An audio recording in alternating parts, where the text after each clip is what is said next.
Good evening, Mel. Good evening. Mel, it's always good to come into Thursday training after an emphatic bank holiday and derby win. How did the boys take it? Boys took it very, very well. It was a game that they needed. We needed to win. Obviously, they needed to win it as well. Both sides needed the points.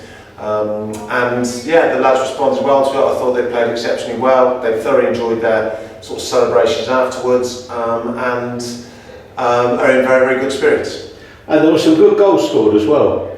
Oh yeah, the goals were excellent. I mean, the first goal was something we've been working on with young Jesse about his double moves in behind for a while now, and he was fantastic. And the intelligence just to slip it into Tommy, who backed him up like he always would, was great. Second goal, Tommy does tremendously well to sort of keep the ball.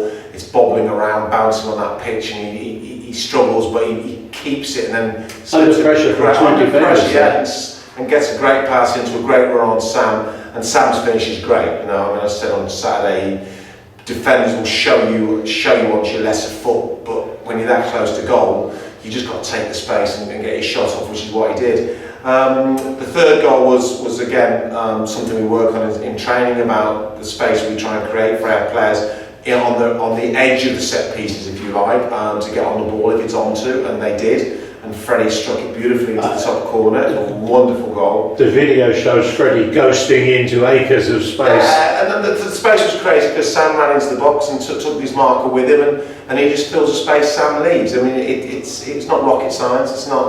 It's just good football from our boys. And then are they bright enough to see it? We don't. When we set these set pieces up, I tell the players it's your decision. You play what you see. I'm not going to influence it either way. I'm going to create space and try and get players into space, and then your job is to decide whether you deliver it, whether you play short, whatever what you do. It's your decision. And when I put Connor or Matty Firmino or Vass or Freddie, any of them, or Jesse on the set pieces, they're all bright people, they're all intelligent, and they see the best route to goal and try and take it. So all in all, it was some good goals. I mean, the penalty again, it's great for Sam. You know, penalties are difficult. People do their research on you now, so you've got to stay one step ahead, which is what he tries to do, and we try and do with him. So no, all in all, you know, four goals, and could have easily been 4 or 5 more. I could indeed. Elliot got his steps up, trotting on and off during the match. Did we suffer anything to be concerned about, or just bumps and bruises? Just bumps and bruises. I mean, the pitch was firm, and whenever you fell awkwardly on the pitch, you picked up bumps and bruises. I mean, Jesse's first one, he slid the ball in, and as he's fallen, his knees just hit the surface and just catapulted him, basically. So that was just a jarring injury. DeQuain picked up a jarring injury as well. So a lot of injuries that time. I think Eamon picked up the same sort of thing, just jarring on you know, hard surfaces. This time of year you're going to get it. There's nothing anyone can do about it unless you've got a wonderful sprinkler system and a you know, full-time ground staff and millions to spend on it. You're going to get that on grass pitches. So it was. I mean, the pitch played very, very well, considering, you know, the weather we've had and everything. But they work hard to water it and get a lot of water on. Apparently. Yeah. But it drains very, very quickly, this pitch. You know, when it drains quickly. But no, it played well, and now everyone should be fit and round to go for Saturday. Burgess Hill on Saturday. They invested in both their ground and certainly some experience on the pitch with the likes of Whelpdale, Mallins, Ray, to name 3. Should be a competitive match.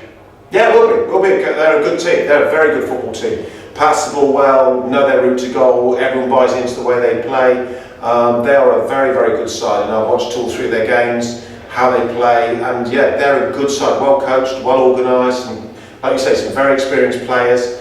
And it should be a really, really good game for both teams. Good test for us then. Yeah, you know, at this level now, at this league, there is not an easy game. You know, the league, you'll see my final notes for the next home game. You know, these leagues are getting harder and harder. Next year will be no exception. I think this is probably the hardest Premier League I've seen in 20 years. The quality's gone up. From last season, I'd say the quality's 20% up to what it was like. I mean, my first experience of it last year, and this year, it's 20-25% better. Each team's better. So it's a tough game. And yeah, Burgess have come into the league, got promoted, and done very, very well. Had a really successful season. Still got a very slight outside chance in the playoffs. And I'm sure it'll be an excellent game. At the other end, we're 9 points clear of any problems now, Mel, and with a superior goal difference. Are you likely to ring any changes with the London Cup semi-final against QPR in mind? No, not with the cup in mind at all. But there are one or two players who have been unfortunate not to play recently. You know, we've been picking teams that we think can win games, and one or two players either haven't been involved at all, or they've been on the bench a lot. So they'll come in and get some minutes and give them a chance to perform, to show that they should be picked for the QPR game. So it's not with that in mind. It's only to be fair to the players. There's players who've been very patient, and they've waited, and they're good footballers. They're not bad players by any stretch of the imagination. It's just that at the time and the pitches and the opposition and the shapes we wanted to play, they haven't quite got in the team as much as they'd like. So it gives them a chance to come in and shine on Saturday. So there will be a few changes, but ultimately it'll be good players coming in for good players. That's one of the things we've touched on before, but it's been great this season to look at our bench and think we've got game changers and we've got strength on that bench. Yeah, absolutely, and it's important because, you know, we don't have a big squad. We don't have the ability just to go and sign this player, that player, because we want to do this, we want to do that. And the board have been very supportive in getting Kenny in recently, really supportive. And young Freddie, getting him in again, the board have been great getting him in. But ultimately, we're a small squad, you know, with 16, 17 players.